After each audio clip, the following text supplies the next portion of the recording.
Don't do the right. They don't. They don't have those clubs anymore. They don't even make CD players anymore.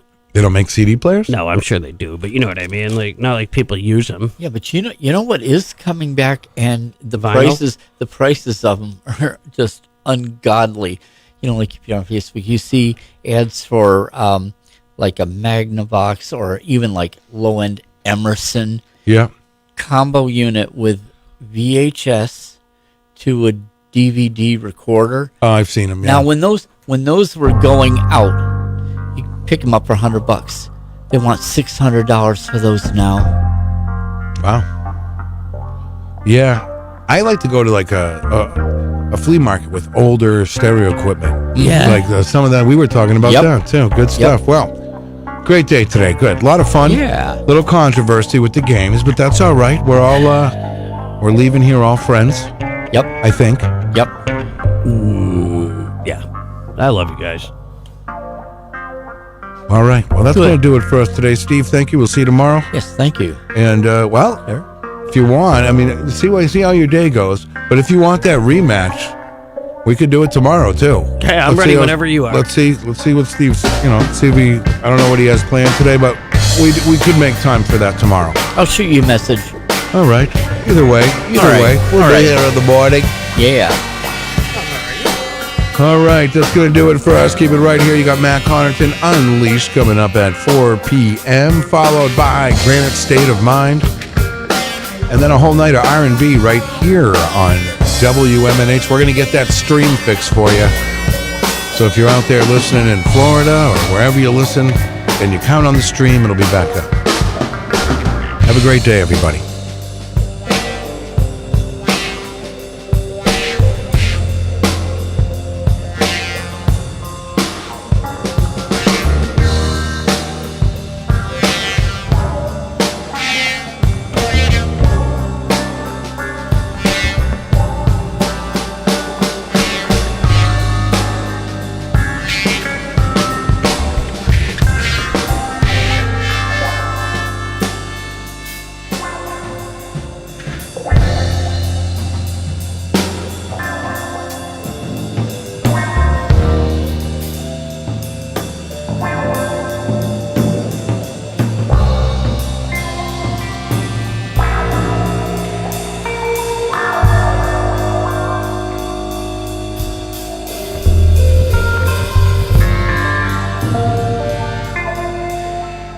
As long as you have your health, be thankful for it and keep away from all these drugs and stuff that the kids are pushing today.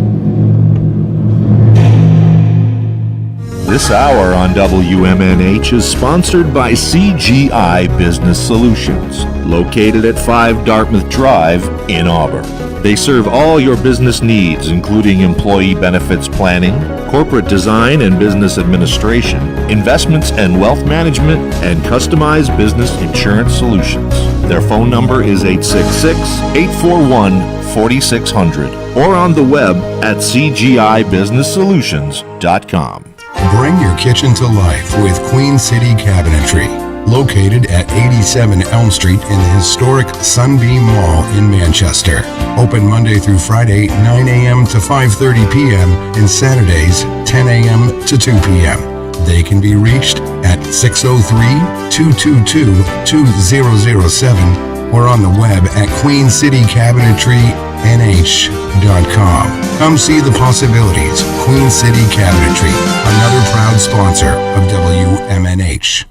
Clemento's Pizzeria, family friendly, awesome for a date night. Clemento's Pizzeria. For delivery, call 603-782-8450. Clemento's Pizzeria, the best pizza in town. 1875 South Willow Street in Manchester, New Hampshire. Best cocktails around. Come in as friends and leave as family. Come on down to the Hop Knot at 1000 Elm Street, Manchester's premier craft beer and gourmet pretzel bar. Tell us more, Trudy. We make our dough fresh every day. We make a variety of styles of pretzels and serve craft beer, cocktails, and a few bottles of wine. We do the traditional pretzel, and we have multiple flavors for that. We also do stuffed pretzels, pretzel sandwiches, free dessert pretzels, and pretzel knots. The Hop Knot in the Brady Sullivan Plaza at 1000 Elm Street.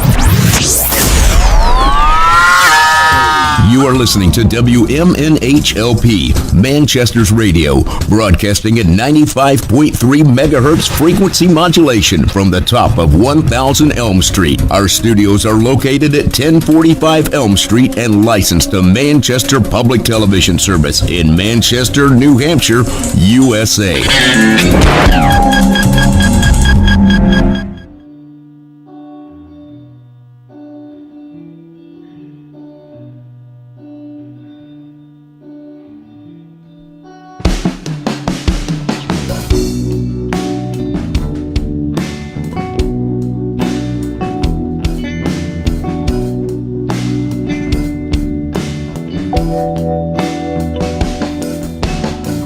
These nights are ours.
Hello, everybody. Here we go. It's that time again. Matt Connerton Unleashed.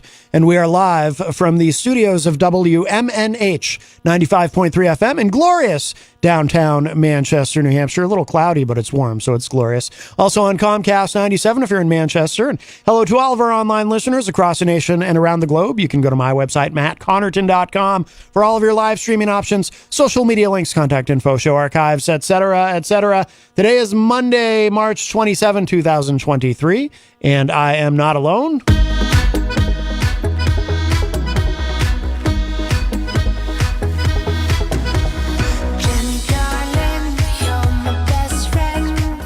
Jenny is here at the news desk. I am present. Hello. I am enjoying this day. Why is that? Because it's so warm out. It is warm out, yes. I'm walking around in a tank top all day. I was, we were on our way here, and I commented to Jenny, I said, I regret wearing my heavy coat because it's so warm. I was surprised you had that coat on. Yeah, but it just didn't occur to me. And then, I'm so used to wearing it. And then it'll probably be chillier, of course, once the sun goes down when we leave later. But yeah, on the way here, it was like, wow, it's really nice. I'm betting that it's still going to be warm enough that my sweater and I are just going to be fine. Probably. You're going to be overdressed still. Yes, that's true. Well, I can always carry my jacket instead of actually putting it on. We have to analyze this now. So there's that. Would you carry it on your shoulder? Would you carry it under your arm? Would you carry it on your back? I could tie it around me like a sweatshirt. There's all kinds of options. Yes. So welcome, everybody. Of course, we are live on this Monday afternoon. We're live. We are live. We're doing it live? Yes. Oh, my. Coming up on the show today, by the way, at the 5 o'clock hour, we have Eric Pilcher's classic film review. Eric needed to hold this one until today, which is fine. So we usually do these on Friday, but we're going to run that today at 5 p.m. It is the film Good Will Hunting. Eric's choice for this one. And my dad told me once, I don't think I mentioned this to Eric, I don't know if I've ever told you this, that the Robin Williams character in Good Will Hunting, the therapist, my dad told me that when that movie came out, some of his colleagues told him that the Robin Williams character reminded them of him, of my dad. Cool. Yeah. Did he jump on desks? Different movie. Oh? Yeah. Oh, wait. No. Yeah. Yeah, no, he jumps on a desk. In Good Will Hunting? I thought so. He's Are you a sure? teacher. No, that's not Good Will Hunting. Oh, wait. That's, what the hell What movie is movie that? is I can't that? remember what movie it is now. I've seen it too. I saw it in the theater, in fact. Yeah. The one where he jumps on the desk. Brain. Thank you. Eric Pilcher is in the chat room. He says Dead Poet Society. Oh, yeah. I am entirely mixing different film, yes. See, I'm going to have to pay attention now so I can remind myself. Well, he did a lot of great films, Robin Williams Might have did. to watch it again. I'll listen to the review. Fredo got it, too. Alfredo Enrique Benavides said she's thinking of Dead Poet Society. I really was. I really was. Well, the studio line is open, 603-250-6007, 603-250-6007. You can also text us at 617-917-4476. I'm on social media at Matt Connerton. You can email me, Matt, at mattconnerton.com, or even just message me directly through the site. And, of course, you can interact and opine in the Facebook live chat, and we will say hello to everybody in there in just a moment. But the best thing to do so that we can hear and enjoy your dulcet tones is give us a call at 603-250-6007. By the way, the track that I opened with, which is a song that I really love. So that's from the band Pretty Late. Yeah, they're great. They were here with us on Friday's show in studio, and we played a bunch of their music, but we didn't play that one. That one is called A View From Here, and I love that song. I love that song. So I said, I think we'll open with that today. And I wanted to mention, too, tomorrow on the show, we're going to be debuting the new single from Sepsis. It is called Bleed Lines. I haven't even heard it yet. But I haven't either, and I'm very excited. Yeah. So tomorrow we're going to debut that here on the show. So make sure you tune in for that. That will be our opener. Before we get into get any further, and like I said, we'll say hello to everybody in the chat room, and then we've got some stuff. But I did want to, of course, our thoughts are with the people of Nashville. Absolutely. After the school shooting today, I was in the car when I heard the news, and I was like, I'm just tired of it. We're not going to spend much time on it today. It's depressing, and obviously, the mainstream media has wall-to-wall coverage of it, as they always do, as they should, as is appropriate. It's a very big deal, but it's heartbreaking to see over and over and over again. It just doesn't seem to stop. This one a little bit unique. A 28-year-old female. It's usually a male and a student or a young one, and she's 28. Yeah. Usually it's a male and they're young.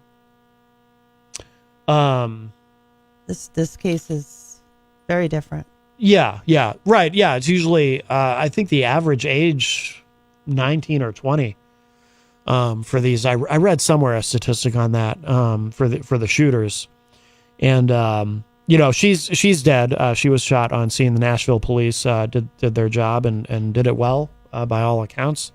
Unlike, say, in contrast with, we've talked on the show about the cowards who showed up at the Uvalde shooting until until federal agents got there to take care of business. But the Uvalde police were pretty useless. But it sounds like the Nashville police did a good job, got there as quick as they could. Unfortunately, there are, I believe, 3 students and 3 teachers who were shot and killed. But the suspect has been killed, and or the perpetrator. But yeah, that is unusual. It's not usually a female. So we'll learn more as the days go on. And like I said, we're not gonna, we have some other stuff we're gonna do on the show today. But I didn't want anyone to think I was, that we were ignoring it. No.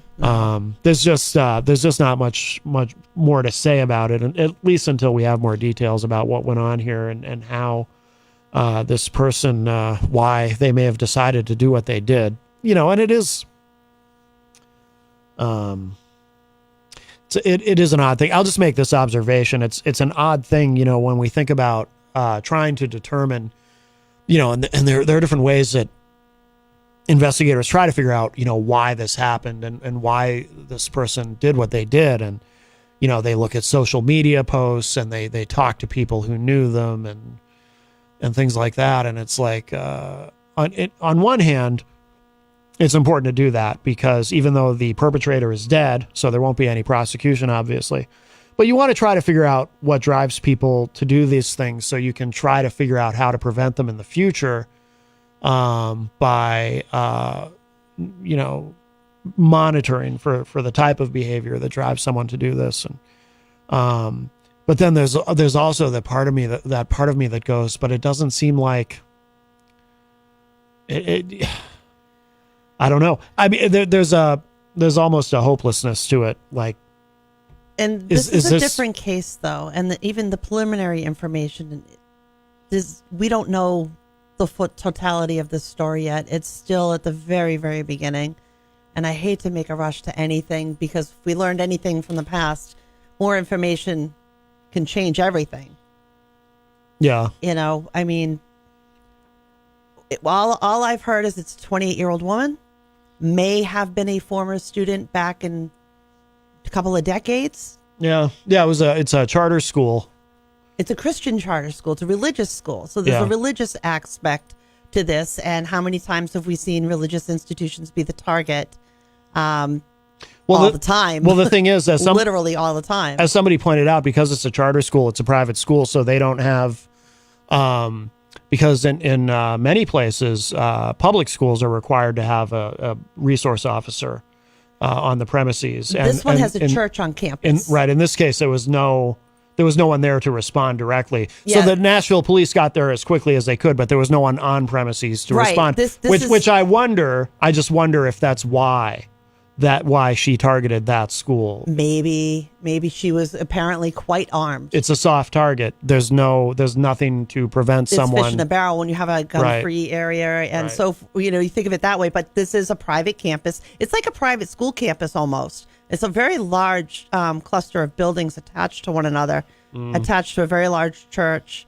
And it was It's an elementary school. I think they only go up to like 6th grade, perhaps. Yeah, I don't know. It's horrible. Mike Doyle is on the line. Hi, Mike. Hey, Matt. And hi, Jenny. Hey.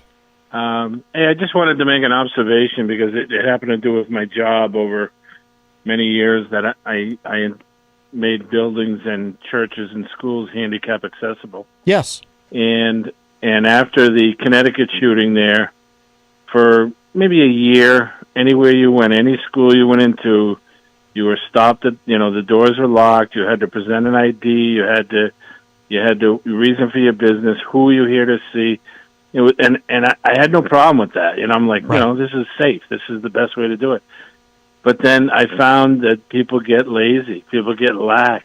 Yep. And Complacency. in this day and age, it's sad to say, but I think it's almost got to be like a law that you have to, mandate that you have to keep your school locked down. You have to keep your school at least one resource officer or one off-duty officer. We can't do something that. at each door. I mean, it's just the nature of the beast.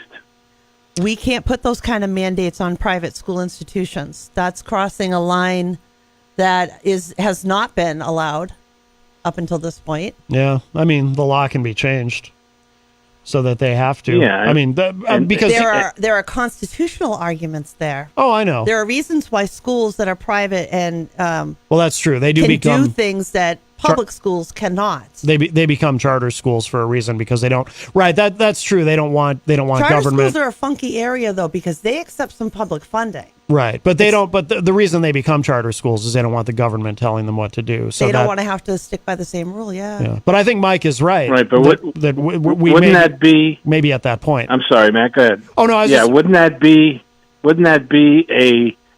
a thought process for a parent to have to say, listen, the public schools have lockdowns and have safety in their schools, and the charter schools and the other ones don't. Now I got to make a decision. Do I want to?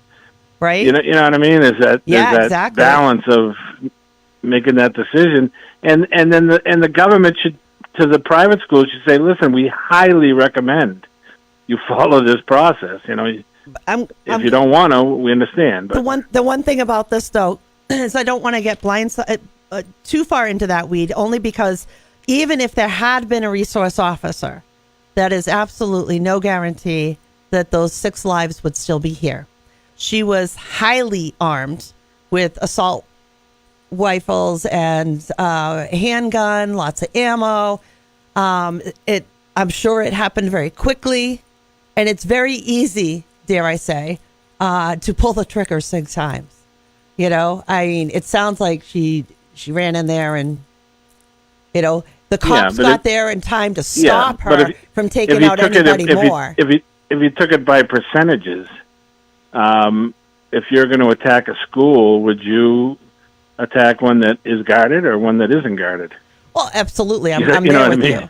I mean, you're going into the Second Amendment argument almost at that point. Well, but I do think, I mean, Mike is right that obviously you go to the soft target. If you go to the soft target, Right. yeah. And I do wonder if that's what played into her decision, if she decided she just wanted to shoot some kids at a school and that this seemed like an obvious choice. And there's so many questions we won't have answered just yet. Oh, yeah. And obviously mental illness, because anybody who was, first of all, you're going to shoot anybody is odd. Yeah. But to shoot children is that whole next level, Absolutely. I can't. Anyways, I just wanted to tell you about that. My personal experience of schools kind of letting their guard down. It couldn't have been 2 years after the Newtown shooting that I was walking into elementary schools. But doors were open, and I'm like, what? Don't we all do that though? I never could. It's a human thing. We all do that. When something bad happens, we all become suddenly hypervigilant. And after, 2, 4, 6 weeks, it's a little less. Give it 6 months, you're not even thinking about it anymore. You're more laxed in your behaviors. And right. That's a human error you're right. It's complacency. Yeah. Humans are prone to complacency. Something we got to work on. So it seems like one that we could just be a little more diligent on and just say, listen, no ifs, ands, or buts. Just schools have to be, minus the private school issue and whether they want to join in or not, but just elementary schools, just one at the front door, one at the back door, have the city put it in their budget, have retired policemen. What, one at the front however door, they one want at to the do back it. door, meaning what, officers? I'm sorry, I missed what you said. What do you want to put at the front and back door? I didn't catch that. Yeah, part. like retired police officers that are looking for part-time work, or there's something to be said for that. But we still have situations we don't have enough resource officers for the schools we have now. We've got resource officers splitting between schools. You're 100% right that we should. Why not look at the retired? Why not look at retired military? Why not get those people into our schools protecting our kids? Yeah. But you're right. We get laxed on it. When we were kids, the school doors were always open. All of them. Oh, yeah. You know, now you need every door locked, every door monitored. It's a way different world than we were kids. Yeah, no doubt. All right, well, I'll talk to you. It's a glim subject, so maybe you can change the subject at some point. We're going to, but I do appreciate the call, Mike, and thank you for you have a unique experience in that area as far as accessing schools, so I appreciate I'll talk to you later. All right, thanks, Mike. Take care. It's a good point, though, and it is something that's like a human quality. We get laxed as things get timed out. Oh, absolutely. It's just people get complacent about things if nothing happens for a while, and sometimes, unfortunately, it takes something happening over and over again before people to begin to snap out of it. Ron is on the line. Hi, Ron. Yeah, hi, Matt. Hi, Jenny. And Mike, by the way. I wouldn't want you to continue on with the subject. I'll read about it tomorrow, and I heard it earlier just secondhand, so I really don't have any information on it. But what I did want to say is if the doors were locked and if you had a guard inside, outside, it's so easy to get around those things. I mean, someone could call in a fire alarm, shoot people as they come out, shoot people at a playground when they're unexpected. So you just can't. You try and you want and your heart is in the right place, but a shooter's a shooter, and they're not thinking like rational, and they can get around these things. Well, sure. But I think I think it might be a good deterrent if we harden these schools a little bit, like Mike was suggesting. I think that, but look, we'll never know. We'll probably never know for sure. But I assume that part of why this school was targeted by this woman had to do with it being a soft target. Where not necessarily. It's so early to be making any kind of assumptions. Well, that's we what don't I'm saying. know her history with this place. I'm just saying, though. I think it's a good bet, but we'll see. We'll find out. We will as we learn more. And one last thing before you drop the subject, I wish, as far as the public, knowledge of these events, we all know what happens, but I wish there was a way of knowing why. Maybe we could put them all together come out and somewhere down the road. I wouldn't do much, but I think the public would like to know. Because it happens so often, I'd like to know each individual case, the whys. Yeah, I mean that goes to no, it's a good point, Ron, and that is part of what investigators try to determine.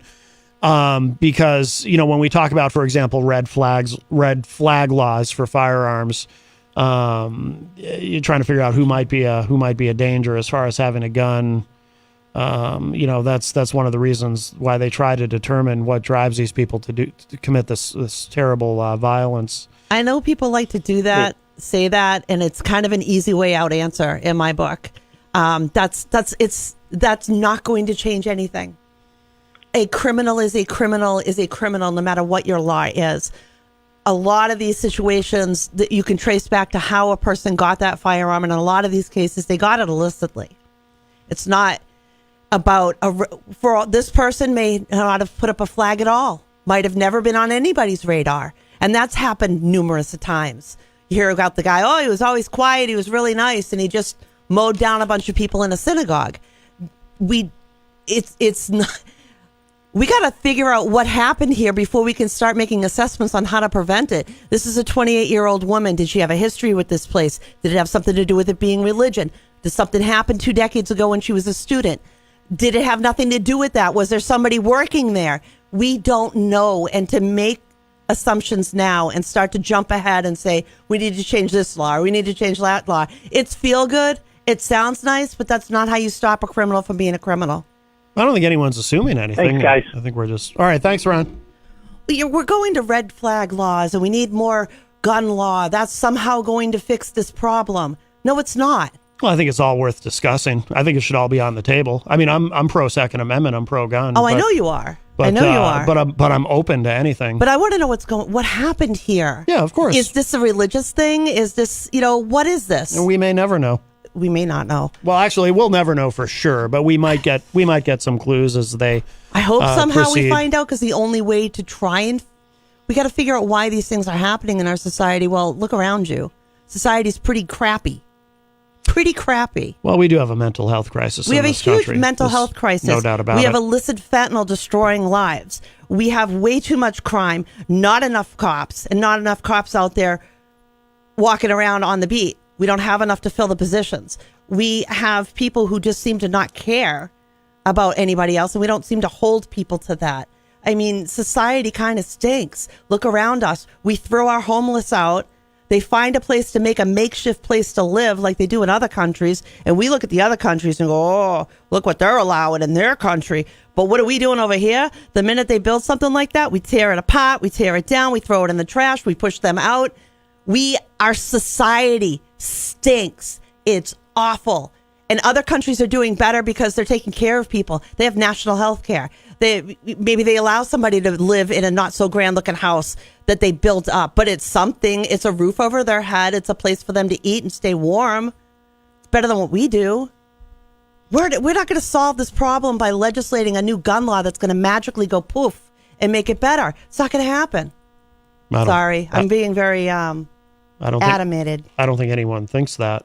I'm saying I'm open to anything and it should all be on the table, but I don't think there's any single thing that's going to make it going to go poof and make everything better. I don't think anyone believes that. I'm not saying that you shouldn't look at everything on the table and see what we can do to make things better.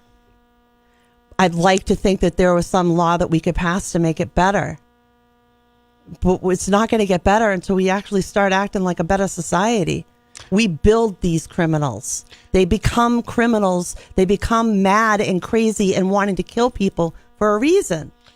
Yeah. Well, we have to start addressing mental health in a serious way. Seriously, and right? People pay it a lot of lip service, but it's never in the top 5 on anyone's list of issues they vote on. And oh, yeah. That's for certain. Kiddos sitting in emergency rooms needing mental health care, and they just sit there for 2 weeks. And then maybe they get discharged with some pieces of paper of somebody to call. We don't have placement. We don't have proper care for people who need mental health care. And then when they run out of, time, their week is up, we toss them back out on the street. Let's say hello to everybody in the chat room. And there are a lot of comments in here on the subject and other subjects as well. I know you didn't want to go that far deep, huh? No. I'm sorry. No, not at all. I wanted to address it, certainly. Eric Pilcher, of course, is in the chat room, and we're going to have his classic film review coming up at 5 p.m. of Good Will Hunting, as I mentioned. He said, good afternoon, WMNH fam. Also, Jenny, I see you're in there, and said, shalom, peeps. JFed joins us and says, good afternoon, everyone, as well as Melanie La Liberty from the great state of Vermont. Eric says, still in training, so have the show muted. We'll try to stick around and chat. Very good. Oh, Tony Petrello says, hey, Matt. That was me that yelled at you today on Elm Street. Well, I'm glad you identified yourself, Tony. I don't know if you could tell from the expression on my face. I heard you, and I heard my name, and I turned, and I waved, but I couldn't actually see who I was waving at. I just saw someone going by in a white car. I thought it was a truck. I don't know if it was a truck. I think it was a car. It might have been a truck. I don't know. I remember it was white, and I remember someone was yelling at me and saying hello, and I was like, I'm not sure who that is, but hello. It did sound friendly. Yes. It wasn't like, hey, you. Right. You. I don't like your show, man. Well, that would be fine, too, though. It'd be funny. Yeah, that would be. Crystal, our friend from the great state of Illinois, joins us and says hello, everyone. Also, Texas Mike is in the chat room and says good afternoon. Yeehaw, Texas Mike. Easy G is in the chat room and says hello, everyone. Eric Street also joins us in the chat. Hello, Eric. Nice to see you in there. Fredo, I mentioned, is in the chat room. Fredo, of course, speaking of music, in several great bands. He's got Dank Sinatra. He's got Cosmic Blossom. He's in the Faith End Band. And he's probably got something else going I don't even know about. He's a very busy guy, but very, very talented. Let's see. What else do we have in here? Miriam Banish joins us in the Facebook live chat, says, I hadn't heard the news story. My work requires my full attention, so I don't hear anything until this show most days. Melanie La Liberty said maybe if people regulated firearms with as much passion as they regulate women's bodies, things would be different. She also said, why are we guarding schools and not talking about access to assault rifles? Well, we do talk about that, but like I said, I think everything should be on the table. Melanie says, that's so disgusting that guards at the doors are the answer. No disrespect to Mike Doyle. The thought that this is where we are as a society is disgusting. Truth is truth. We are. Yeah, it is. It is terrible that we are at this point. I mean, we are at this point, but it's not good. It's very, very discouraging considering that, you know, when we were kids, you know, this was a rare thing and nobody was talking about having fire to drills. take that step. We had climb under your desk like if there's a nuclear thing. I grew up partly in Plymouth, so we had a nuclear plant. Oh, well. But never, ever in my life did we have things like this. I mean, as a parent, when my kid was going through school, it was scary. Yeah. It's just not like it was when we were kids. We got to accept that and deal with the reality we have rather than trying to wish for what we want. Miriam says, this is an interesting point. She says, we don't want to stigmatize mental illness further because most people with mental illness don't kill anyone. She's right. Right. We do have to be careful about with those discussions. Absolutely, Miriam. I agree. You know what? I think of when it reminds me of the time that I'm pretty open about it. Most listeners know I struggle with depression. And I did at one point, years and years ago, when I was still living in Concord, I did go and sit in a rubber room at Concord Hospital for a couple hours. And I had to convince them that I was fine. I wasn't going to hurt myself. But I remember being asked by the nurse, do you have thoughts of harming yourself? I said, yeah, that's why I'm here. And she said, and do you have thoughts about harming anyone else? And I was like, whoa, no, hell no. And I remember how that struck me though. And it's not that I was bothered. I wasn't bothered that she asked me that because it's of course you want to ask that. But in the moment, it kind of stunned me just because, that's not a thought. I have ideations. But the idea of harming another human being, never. You know what I mean? Unfortunately, there's a lot of that out there, though. Right, I know. And it was I think perfectly appropriate for her to ask. But in the moment, it just stunned me because the thought of, for me, the thought of harming somebody else is just, never. And I think that's kind of where it comes from. And I think, no, we don't want to stigmatize mental health at all. Right. But at the same time, we all sit there and think, doesn't something have to be wrong for you to be able to kill a child? Right, of course. Right. So we all go with that. And we think there has to be something mental health wrong in order to do that. And she's right. It's really easy to go, oh, mental illness. Yeah. But we don't know. We don't know anything. Yeah. We know nothing. And unfortunately, as much as I might like to think that there's something dreadfully wrong with you to want to kill a child, you can just literally be evil. Like just be a horrible person who has no mental illness and is just literally evil. I mean, we've seen that in our society. We can go back and look at some pretty prolific killers out there that you'd look at them and think, really? Mm. I mean, look what happened. Was it Bundy? Wasn't Bundy the one that was a lawyer? Ted Bundy? At Harvard? He was a first in murdering and things of that nature. Nobody in a million years thought it was going to be a Harvard law student. Mm. This clean-cut guy with a button-up shirt, because you think the bad guy's going to look like a bad guy. Nobody expected the guy that was in a suit. Yeah. And he was extremely smart. I don't know that he had any diagnosis of anything. He just literally was evil and twisted. Crystal says gun laws haven't helped here in Illinois. We have very strict gun control laws here. Gun violence gets worse every year. They obtain the weapons illegally. Melanie said, seriously, mental health is always the blame when the folks that struggle with these needs are the most generous, most amazing people I've ever met. Oh my God, how many drills do we have? Like fire drills and stuff like that. Melanie also points out inpatient beds are beyond capacity. They are pushing people out the door as soon as possible. They have been for well over a decade. Absolutely. I know this because when I was working a decade ago in an emergency room, I saw it. Well, we need. That's why, like I mentioned earlier, we need to make a serious commitment to mental health in this country, but we just can't seem to do it. We don't treat it like we do physical health, and even that we treat poorly. Yeah. When really mental health, dental health, and overall physical health should all be one. It's all important for good health. You don't take care of your teeth, you can get an infection in your heart and die. I mean, your whole body should be treated as one, including mental health. But in this country, we don't do that. Yeah. You get your body health, teeth if you're lucky, and that's a real. We could go a mile into that one. What a racket dental insurance is, and then mental health has always been on the periphery, and you were lucky if you got any coverage. Crystal said there is a difference. There is a difference in that these are undiagnosed and untreated mental illnesses versus someone who is on a treatment plan for mental illness.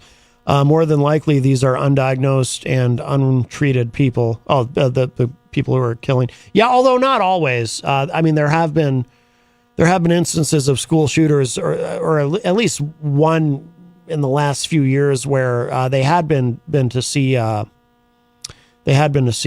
psychiatrist or a therapist of some kind, but. Why does a mother drive her car into the river and drown her children? Like why? How can anybody kill a child? Is just mind-boggling.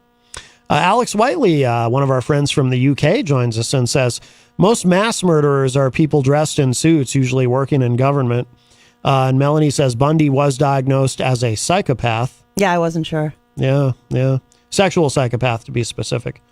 Yeah, I didn't know that either. I never. Some people really get into like serial killers and watching documentaries about them and whatnot. I never have. I don't get into watching the documentaries per se. He's somebody that comes to mind because he was like the first one. Yeah. That really hit the media. That was seemed to be a middle class Joe wearing a suit, going to college. Last person they expected to be somebody who was so horrific. Yeah.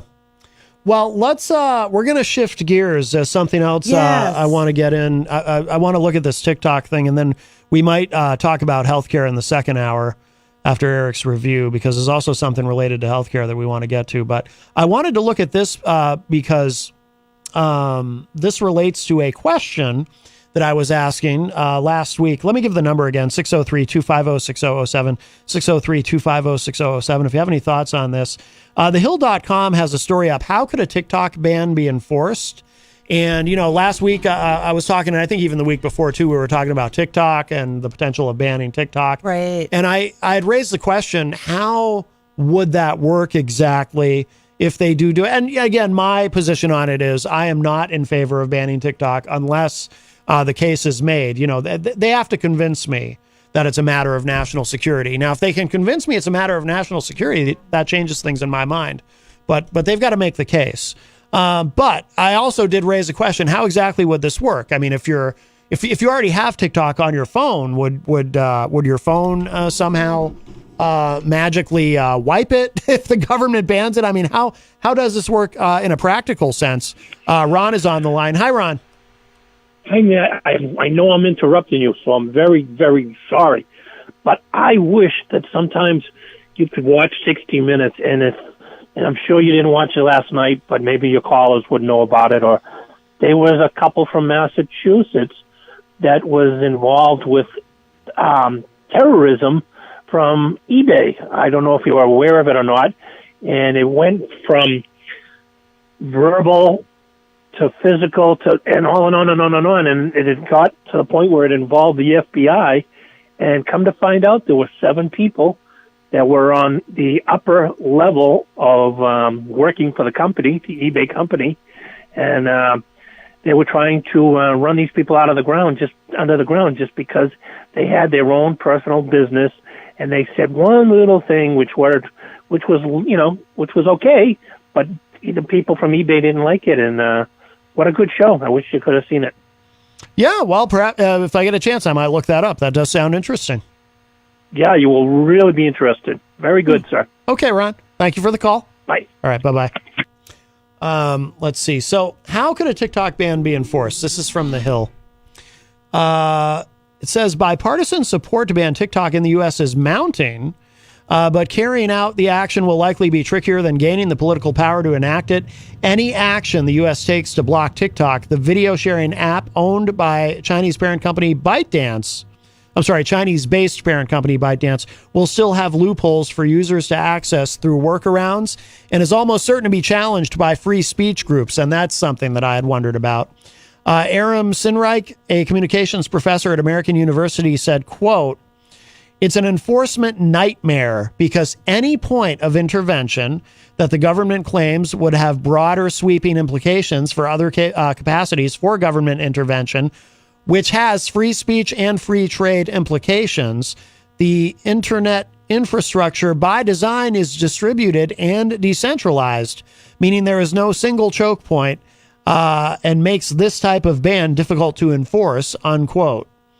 TikTok ban would have loopholes. The U.S. could require internet service providers to block American IP addresses associated with TikTok or push app stores to block downloading TikTok. And that's another thing I wondered. So does the Apple Store do they then have to comply with the government saying you have to remove this from your store? It says for new users, it would be easier to implement if downloads are blocked from dominant app stores. For the millions of TikTok users who already have the app downloaded, it's more complicated. Daryl West, a senior fellow at the Brookings Institution, said, quote, "It's not clear how they keep people from using an app that they already have on their phone," unquote. And there's the problem right there. Yeah. The government can create a rule or a law that forces Apple and Google to take TikTok out of their store. Yeah. But that doesn't get it off of your phone. And government actors can block IP addresses. They can block domain names. They can do things to try and keep things out of the American internet public. Mm-hmm. But there's no way for them to remove the TikTok from your phone. Yeah. The only thing they can do is when you get your new phone, it won't be on the store for you to install it anymore. True. So your phone you're currently using would work. So it would be through attrition to get it out of the... And that's going to take how long? Years and years. There's no way for them to pull off a total ban. It says, even if the government carries out these actions, user can still find workarounds to access TikTok as they do in other countries, such as China, that limit access to certain social media platforms. West said, quote, "You can never really ban anything completely. Even China, which has a very sophisticated network for enforcing bans, people use virtual networks to get around them. So no ban is ever going to be complete," unquote. And we have a call. Hi, welcome to Matt Connerton Unleashed. Who's this? Good afternoon. It's the CrazyJoeShow.com. Yes, I know my singing is terrible. There, hello there, Ratso, the host of the... By the way, I understand the Biden administration is considering banning that website. Oh, yes. They can do that with IP addresses and domain name things. Yes, they can. Yes. Wants a national divorce between liberal and conservative. They can block specific keywords. Mm-hmm. They can do that to keep things out of the public. Oh, yeah. They can also urge content providers to remove content. Mm-hmm. Yep. Yeah. That's where it's heading right now, and I think that's a great idea. Oh, he agrees. It's a great idea to ban his website. He wants the government to, He wants his website to be banned. Interestingly, you brought up the constitutional aspect of it, and one thing that what I'm seeing does make a point of saying is that child pornography and obscenity does not enjoy a First Amendment protection. So those two obscenities, incidentally, not enjoy the First Amendment protection. Oh, I think. Thank you there, Ratso from WMNH Radio in liberal Leftistville, downtown Manchester, New Hampshire, with that fake DJ who thinks he's something else. Jolly Green Giant rears its head again. Sorry, I just didn't want to miss him ending the call.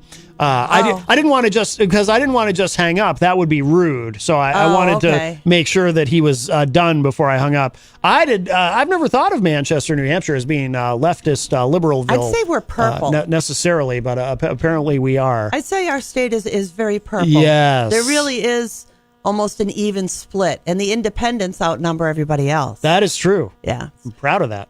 So like I was saying, with very few exceptions, the free speech provisions of the First Amendment bar federal, state, and local government from directly censoring the internet. However, the primary exemption to this is obscenity, which also includes child pornography, and those things do not enjoy First Amendment protection. So if you're being obscene, you know, obscenities are like bad words, or like when you call people things like that are obscene. If you're racist or anti-Semitic or homophobic. Yes. Anybody like that, you know, you're out there against people because of their race, because of their religion, because they're male or female, whatever you're targeting them with, you know, these kind of things that you can get really nasty about and go into bad words, especially the bad words. The bad words are very bad. Yes. Those things do not enjoy a First Amendment protection. Right. Yes. Good discussion. Yes. One last piece of this article I wanted to look at, and then we have some chat room comments on it. Yes. Banning TikTok raises free speech concerns, and this is what a big part of what I was talking about last week. Free speech advocacy groups are already warning Congress against a ban. More than a dozen joined forces last week in a letter to Congress urging them against taking such action and saying it would have, quote, serious ramifications for free speech expression, unquote. The U.S. has taken action before to shut down certain apps and websites that are credibly accused of being used for human trafficking or rampant intellectual property infringement, Sinreich said. But a ban on TikTok would, quote, represent a new level of government intervention into Americans' online speech if it were enforced in the same way. A ban on TikTok would be an opportunistic performative policy that preys on the worst of Americans' xenophobia and nativism and would scapegoat one country and one company for the very grave sins that have our doesn't make sense, that have our overwhelmingly perplexed by American companies, unquote. That's an interesting point and an important one to consider. Representative, we'll just call her AOC, everyone knows who we mean, posted her first TikTok video on Saturday arguing against a ban on the app for those very reasons. The outspoken Democrat said a TikTok ban, quote, doesn't really address the core of the issue over data harvesting because of other social media companies that collect droves of deeply personal data. So to me, the solution here is not to ban an individual company, but to actually protect Americans from the kind of egregious data harvesting that companies can do without your significant ability to say no, unquote. Yeah, because we don't really have any laws against that. Well, in the United States, there's no one country or company or entity that controls the internet. Right. So we have free access. We have free speech in that and free access in that way. In other countries, we don't want that to change either. No, we don't. Absolutely not. So that's why we have to be careful. We don't want to become like other countries who can 100% censor the internet, like North Korea, like Saudi Arabia, Iran, China, Vietnam. These countries keep a tight rein on the internet and what their people can see or hear. Here we have free access. But we're not the freest. No. I was looking at something, Estonia, I think it was, that was like one of the freest, like no laws at all, free reign kind of a thing. Oh my! Or was it Iceland? I think it was Iceland. I don't think it's Iceland. It might be Estonia. I don't think it's Iceland. I thought it was. Oh, maybe. I could be wrong. I could be very wrong. I don't know. I don't know. Now, this is the one, again, like I said, the one thing where you might convince me is now if it's a legitimate national security threat, but I don't feel anyone's made the case yet. But it says here, West said it also raises questions about where the U.S. draws the line on other Chinese-based companies and companies with ties to production in China. West said, quote, if one is serious about the national security threats, you can't just focus on one company and claim success. They really need to have a much more serious conversation about all the Chinese companies and how they want to handle them, unquote. I was right. Oh, it is? It's Iceland. It is Iceland? Iceland is one of them. In 2022, Iceland was the worldwide leader based on internet freedom, and the country ranked first with a 95% index point in the Freedom House Index, which went from 0 to 100. So yes, they are. Wow. They are much freer than us, and Estonia is there as well. Yeah, we are not the freest. We are not the freest in the world. How do you like them apples? Good. That's a good. Well, we're not quite there, but that's a good segue into the Goodwill Hunting review. Apples? Because there's that scene where he says, I just got her number. How do you like them apples? See, I have to watch. You haven't seen again. You haven't seen the film, or you have seen the film? You just don't remember that scene. Swiss cheese has let it go. I can't pull it out. Hey, do you like apples? Yeah, I just got her number. How do you like them apples? I think we have to watch the movie. That's a yes. I don't know that I've ever seen it, to be honest. It is a great movie. It is worth seeing again. I think of those guys together, and I go straight for Dead Poets Society. I just do. Robin Williams and help me. I don't remember. Is Matt Damon in that one? Matt Damon or Ben? I think Matt Damon's in that one. I haven't seen that in a long time. Yes, Matt Damon is in that one. New Englander. Alex, yes. They? Well, they both are, yeah. Yes. From Boston. Alex Whiteley said in the chat room, sweet corn on pizza, yes or no? I'm going to say no. Corn is yucky. I like corn. It's not good for you. Not on my pizza, sweet or otherwise. I like to eat corn on the cob every once in a while, but it has no nutritional value. And just to restate my position for anyone who is unclear. Yes. I only like, on my pizza, delicious things. Things that are gross, I don't want them on my pizza. Things that are delicious on pizza. Pepperoni and pineapple. Not pineapple. Oh, yes. That's disgusting. The sweet. It's a sin. And the tangy. It's a wonderful. Sin. Oh, it's delicious. And Melanie says... And you know that the Elm Street pizza makes an awesome cauliflower, pineapple, and pepperoni pizza. Melanie says that sounds disgusting, referring to the sweet corn. Melanie doesn't know nothing from good. Miriam says, if it would change the world in a way that no more mass shootings happened, I would eat pizza with sweet corn. I would gag and I would hate it, but it's a worthy cause. Well, certainly. JFed says, Alex, do you like corn in the pizza? That's true. Alex posed the question, but he didn't mention whether he likes sweet corn on pizza. I think it's edible. I think it would taste good, but it's just, corn is one of those things that is not, it's just pointless to put into my body. Alex Banks from Greensboro, North Carolina, says, hello. Really? Hello, hashtag Matt. Good afternoon. How are you doing? I love eating pizza, is Moe's Pizza, and love pepperoni and cheese. Wow, very good. You're talking my language there, Isaac Pepperoni, Banks. cheese, and pineapple. JFed says, I'd try it. I think, again, referring to the sweet corn, but I'm fat and will eat anything, so there is that. I just realized how I can have more pizza at home. I can start putting pineapple on my part. Oh, ooh, I got a great idea. Well, that would work. The look on your face is so priceless. Some toppings you can pick off, but pineapple's not so easy to pick off. Because juice gets in there. Right, you can pick the pineapple off, but there's still into the cheese. There's still pineapple residue all over in the cheese. Pepperoni. Yeah, and that's upsetting. Yummy. Alex Whiteley says, are they going to ban Facebook, Instagram, and Snapchat too? They do the same thing. But they're not China. This is just America peeing in the wind. It's about money and power. That's because TikTok is gathering information, potentially gathering information on Americans and shipping it to China, where they're based out of, only sort of. It is a Chinese-owned company. And from what I understand, and again, and they did collect data. The dude even admitted it. Yeah, let's be honest here. He totally admitted and then he's like, we don't do that anymore. I'm sorry. I don't believe him. I don't believe him. Crystal says in the chat, TikTok, in a practical sense, if they ban it, how do we know if once we installed it on the phone at some point that it's fully removed from the phone once deleted? Good. Don't know. Good. It's a good question. That is a good question. That's a very good question. Could have overwrote critical operational files in each phone, so it would still be a security risk. That's child's play for hackers, so China could do it easily too. That's a fantastic point, Crystal. I hadn't thought of that, but that's true. There's zero way for us to show that it's not doing that. Right. You can't. Right? You can't really know. You can't. You can't prove the negative. Yeah.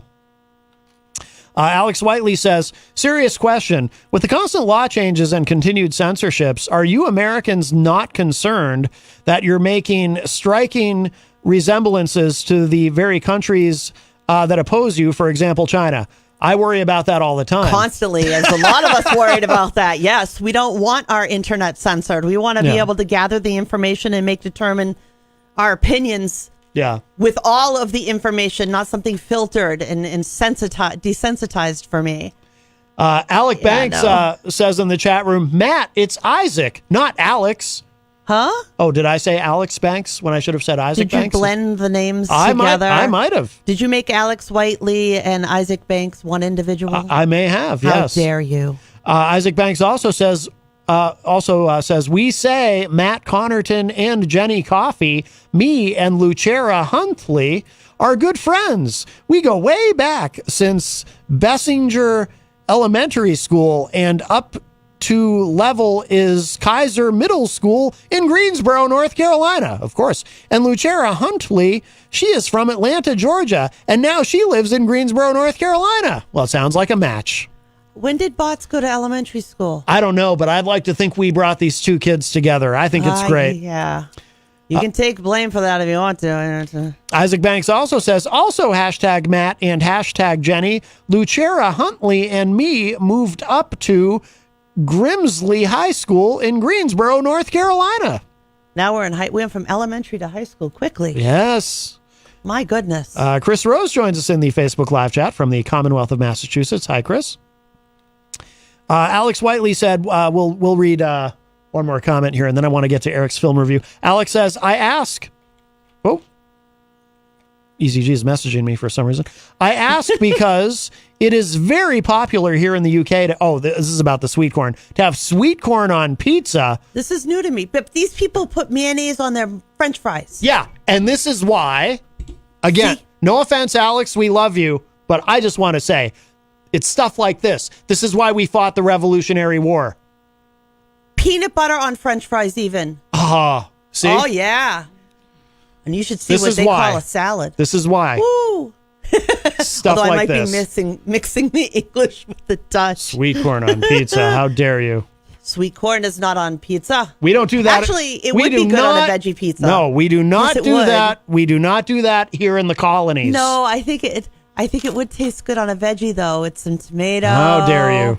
And mushroom. Oh, why don't you just be British now or something? My God. Sawed off. Oh, see? It's already happening. I blame you, Alex. Mayonnaise now, on. Ugh. Now, Alex also says, my co-host, Tom Bruno, who is from Vermont here in the U.S., blew a gasket when I told him about it. Something that UK does that Americans don't. Me personally, no, not a fan, just blown away by this revelation. Now I want a pepperoni and pineapple pizza. Why? Because it's delicious, and now we've been talking about it, and my stomach is asking for, actually my taste buds are asking for pepperoni and pineapple pizza. DJ Steve is in the chat room and says, good afternoon, everybody. Hello, DJ Steve. All right, Ron is on the line. We're going to take a quick call from Ron, and then we're going to get to Eric's review. Hey, Ron. Hey, don't they put corn on a Mediterranean pizza? I don't know. Maybe I would eat it. Yeah, I think corn's on a Mediterranean pizza. I don't think it belongs there. It might not, but that's it. And all right, guys, take care. All right, Ron. Thanks for the call. All right, that was our friend Ron. Here's what we're going to do. It is 5 o'clock right now. We're going to take a quick break. We're going to show some love to our amazing sponsors, and then we're going to go right into Eric Pilcher's classic film review. Today, the subject is Good Will Hunting. Great movie. And then after that, we'll come back, and we've got another specific subject that we do want to get to today. But specifically, yes. I like the word specifically. But so there is plenty more to come. Please don't go anywhere. And We'll talk to you in a few minutes. Come on down to the Hop Knot at 1000 Elm Street, Manchester's premier craft beer and gourmet pretzel bar. Tell us more, Trudy. We make our dough fresh every day. We make a variety of styles of pretzels and serve craft beer, cocktails, and a few bottles of wine. We do the traditional pretzel, and we have multiple flavors for that. We also do stuffed pretzels, pretzel sandwiches, free dessert pretzels, and pretzel knots. The Hop Knot in the Brady Sullivan Plaza at 1000 Elm Street. Bring your kitchen to life with Queen City Cabinetry, located at 87 Elm Street in the historic Sunbeam Mall in Manchester. Open Monday through Friday, 9 a.m. to 5:30 p.m. and Saturdays, 10 a.m. to 2 p.m. They can be reached at 603-222-2007 or on the web at queencitycabinetrynh.com. Come see the possibilities. Queen City Cabinetry, another proud sponsor of WMNH.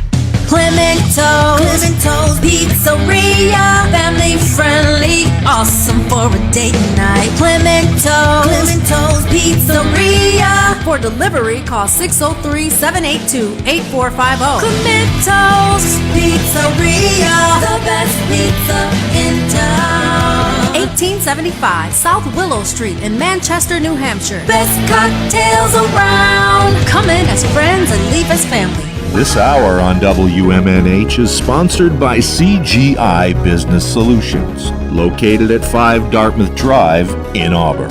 They serve all your business needs, including employee benefits planning, corporate design and business administration, investments and wealth management, and customized business insurance solutions. Their phone number is 866-841-4600 or on the web at cgibusinesssolutions.com. WMNH, rip the knob off. Thanks.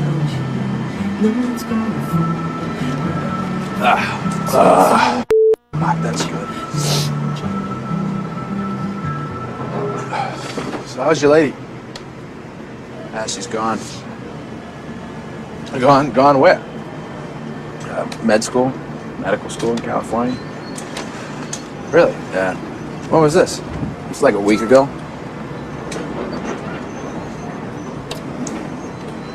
That sucks.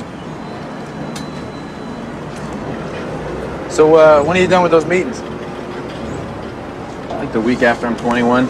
Yeah, they gonna hook you up with a job or what? Yeah. Sit in a room and do long division for the next 50 years. Yeah.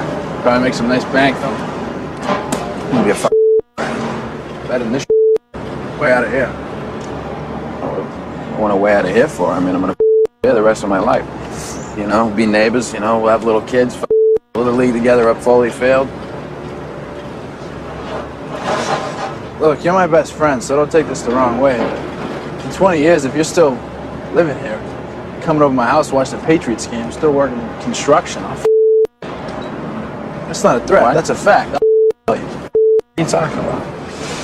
Look, you got something none of us have. Oh, come on. Why is it always this? I mean, I owe it to myself to do this or that. What if I don't want to? No. You don't owe it to yourself. You owe it to me. Because tomorrow I'm going to wake up and I'll be 50. And I'll still be doing it.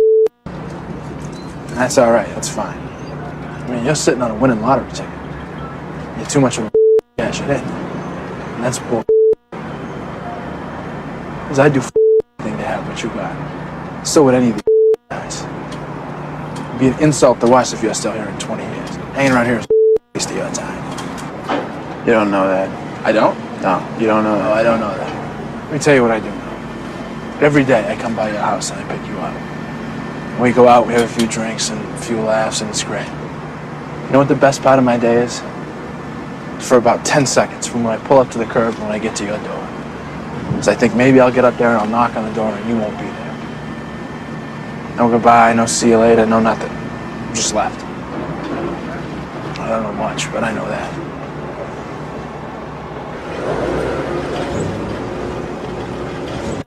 Coming-of-age stories have offered many great films. However, a majority of them could be viewed as quite superficial. That is, in the sense that they only address what's on the surface of the characters in the film. That is until 1997, when a film dared to dig deeper and show one's growth from within. Directed by Gus Van Sant and written by the film's stars Matt Damon and Ben Affleck, Good Will Hunting tells the story of Will Hunting, played by Damon, a self-taught genius that spends his days as a janitor at MIT and drinking with his buddies Chucky, played by Affleck, Morgan, played by Casey Affleck, and Billy, Cole Hauser. After solving a difficult math problem at MIT, Hunting catches the attention of Professor Gerald Lambeau, Stellan Skarsgård, and this begins a journey of self-discovery with a therapist, Sean Maguire, in a relationship with a Harvard medical student, Skylar, played by Minnie Driver. Our next clip shows Hunting displaying his intelligence. When Chucky tries to impress Skylar at a neighborhood bar, another Harvard student interrupts and begins to ridicule Chucky. That is when Will steps in and completely eviscerates the student. This shows Will's good nature in that despite being smarter than all of his friends, he has no thoughts of superiority over them. Oh, hello. Oh, hello. Hi, how are you? Fine. So do you ladies, Come here often? do I come here? I come here a bit. I'm here, from time to time. Do you go to school here? Yeah. Yeah. Let's see. So I think I had a class with you. Oh, yeah? What class? History. Maybe. Yes, I think that's what it was. You don't necessarily, might not remember me. I like it here. It doesn't mean because I go here, I'm a genius. I am very smart. Hey, how's it going? How are you? Good, how you doing? You want it? I don't. What class did you say that was? History. Yeah. Just history? It must have been a survey course then, huh? Yeah, it was. It was surveys. Right. You should check it out. It's a good course. It's a good class. How'd you like that course? Frankly, I found the class, rather elementary. Elementary. Yeah. I don't doubt that it was. Yeah. I remember that class. It was just between recess and lunch. Why don't you go away? Why don't you relax? Why don't you go away? I'm just having fun with my new friend, that's all. But we could have a problem? No, there's no problem here. I was just hoping you might give me some insight into the evolution of the market economy in the southern colonies. My contention is that prior to the Revolutionary War, the economic modalities, especially in the southern colonies, could most aptly be characterized as agrarian free capital. All right, of course that's your Hang on a contention. second. You're a first-year grad student. You just got finished reading some Marxian historian, Pete Garrison probably. You're going to be convinced of that till next month when you get to James Lemon. Then you're going to be talking about how the economies of Virginia and Pennsylvania were entrepreneurial and capitalist way back in 1740. That's going to last until next year. You're going to be in here regurgitating Gordon Wood, talking about, the pre-revolutionary utopia and the capital forming effects of military mobilization. Well, as a matter of fact, I won't, because Wood drastically underestimates the impact of social... Wood drastically underestimates the impact of social distinctions predicated upon wealth, especially inherited wealth. You got that from Vickers. Work in Essex County, page 98, right? Yeah, I read that too. Were you going to plagiarize the whole thing for us? Do you have any thoughts of your own on this matter? But is that your thing? You come into a bar, you read some obscure passage, and then pretend you pawn it off as your own idea just to impress some girls, embarrass my friend? See, the sad thing about a guy like you is in 50 years, you're going to start doing some thinking on your own, and you're going to come up with the fact that there are two certainties in life. One, don't do that. And two, you dropped 150 grand on a vacation you could have got for $1.50 in late charges at the public library. Yeah, but I will have a degree. And you'll be serving my kids fries at a drive-thru on our way to a skiing trip. Yeah, maybe. Yeah, but at least I won't be unoriginal. But if you have a problem like that, we could just step outside. We could figure it out. Oh man, there's no problem. It's cool. It's cool? Yeah. Cool. Right, it's cool. How you like me now? My boy's wicked smart. As with any coming-of-age story, relationships are the driving force of the tale. This film is different in the fact that the relationships and connections run way deeper than just that of friends, platonic, or otherwise. In our introductory clip, we heard Chucky tell Will how he hopes that one day he leaves and finds the better life his talents deserve. But the relationship in this film that is paramount is that between Will and his therapist, Sean Maguire. the late great performer Robin Williams in his Academy Award-winning performance. Our next two clips show this relationship. First, we hear McGuire and Will first meeting. We hear how Will tries to be adversarial and make McGuire uncomfortable and quit treating him. However, he gets a real emotional reaction when he insults McGuire's late wife. Then, in quite possibly the most powerful scene in the film, McGuire gets Will to finally come to terms with his trauma and let go by simply, repeatedly telling him that it is not his fault. The United States of America, A Complete History, Volume 1. Jesus. You want to read a real history book, read Howard Zinn's People's History of the United States. That knock you on your ass. Better than Chomsky's Manufacturing Consent? You think that's a good book? How can people baffle me? Spend all your money on these fancy books, you surround yourselves with them. They're the wrong books. What are the right books, Will? Hey, whatever blows your hair back. Yeah. Haven't got much hair left. Hey, you know you'd be better off shoving that cigarette up your ass. That would be healthier for you. Yeah, I know. It really gets in the way of my yoga. You work out, huh? What, you lift? Yeah. Yeah, Nautilus? No, free weights. Oh, really? Yeah, free weights, huh? Yeah, big time. Yeah? Just like that. What do you bench? 285. What do you bench? You paint that? Yeah. You paint? Mm-mm. Do you sculpt? No. Like art? You like music? It's a real piece of shit. Oh, well, tell me what you really think. Just the linear and impressionistic mix makes a very muddled composition. It's also a Winslow Homer ripoff, except you got Whitey rowing the boat there. Well, it's art one, eh? It wasn't very good. That's not really what concerns me, though. What concerns you? Just the coloring. You know what the real it's paint by number. Is it color by number? Because the colors are fascinating to me. Are they really? What about that? I think you're about one step away from cutting your off. Really? Oh, yeah. Think I should move to the south of France, change my name to Vincent? You ever heard the saying, any port in a storm? Yeah. Yeah, maybe that means you. In what way? Well, maybe you're in the middle of a storm, a big storm. Yeah. The sky's falling on your head, the waves are crashing over your little boat, the oars are about to snap. You're just pissing your pants, you're crying for the harbor, so maybe you do what you gotta do to get out. You know, maybe you became a psychologist. Bingo. That's it. Let me do my job now. You start with me. Come on. Maybe you married the wrong woman. Maybe you should watch your mouth. I want you right there, Chief, all right?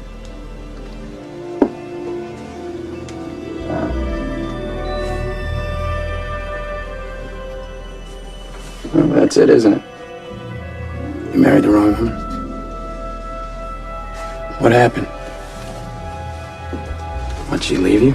Was she, banging some other guy? If you ever disrespect my wife again, I will end you. I will you. Got that, Chief? Time's up. Yeah.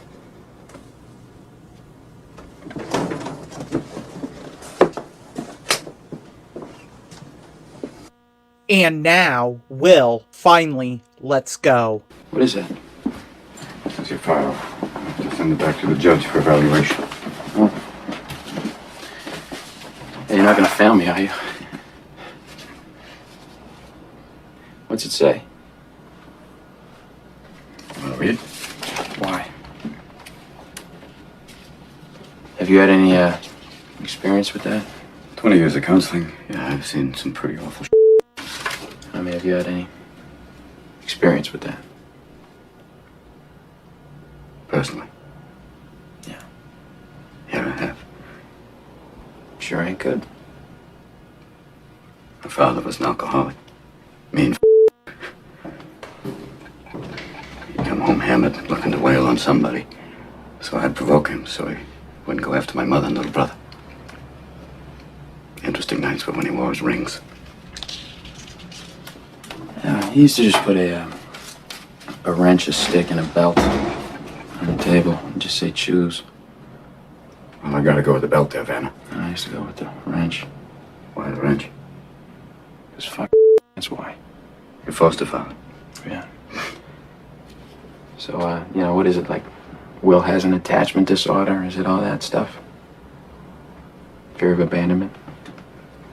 Is that why I broke up with Skylar? I didn't know you had. I did. You want to talk about it? No. Hey, Will. I don't know a lot. You see this? All the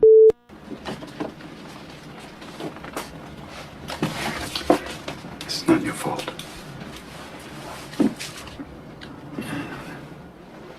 Look at me, son. It's not your fault. I know. It's not your fault. I know. No, you don't. It's not your fault. I know. It's not your fault. All right. It's not your fault. It's not your fault. Don't. It's not your fault. Don't. Be all right. Don't. Sean, not you. It's not your fault.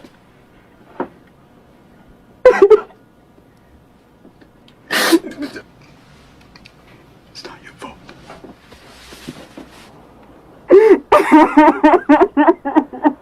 Oh my God. Oh my God, I'm so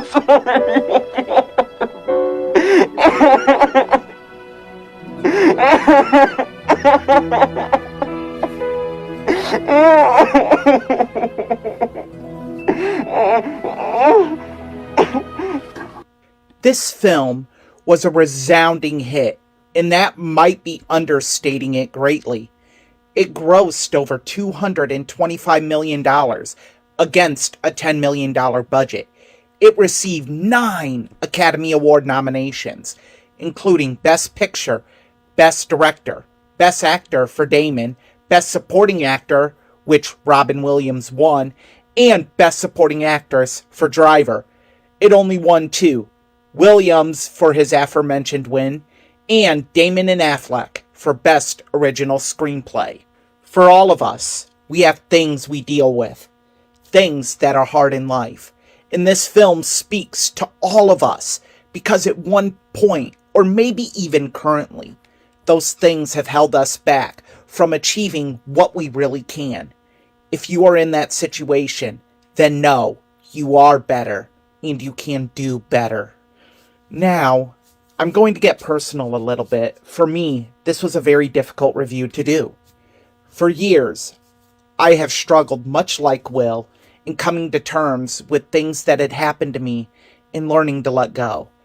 I bring this up because, like Will, that struggle and just the pain of not being able to accept it and putting blame on myself hurt me.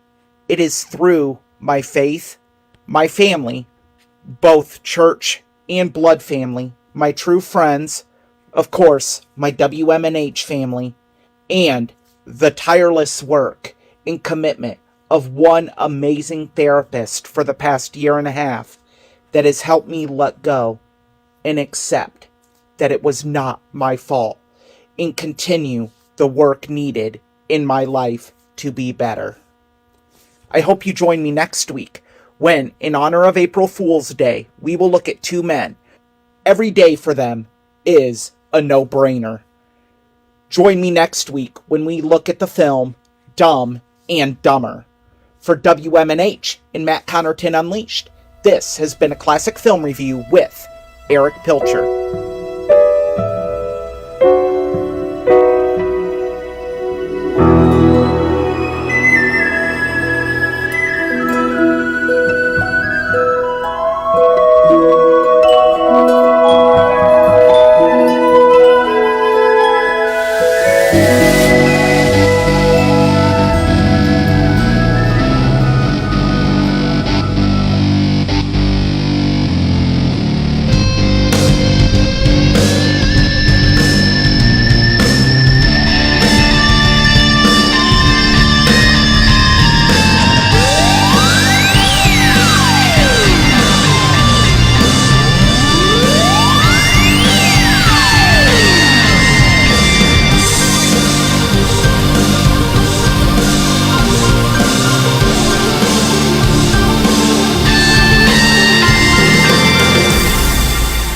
Welcome back, everybody. We are well in hour number 2, numero dos of Matt Connerton Unleashed, and we are live from the studios of WMNH 95.3 FM in glorious downtown Manchester, New Hampshire. Also on Comcast 97 if you're in Manchester. And hello to all of our online listeners across the nation and around the globe. You can go to my website, mattconnerton.com, for all your live streaming options, social media links, contact info, show archives, etc., etc. Today is Monday, March 27, 2023. Jenny is here as well at the news desk. Present and accounted for. Yes, yes. And by the way, we just heard Eric Pilcher's classic film review of Good Will Hunting.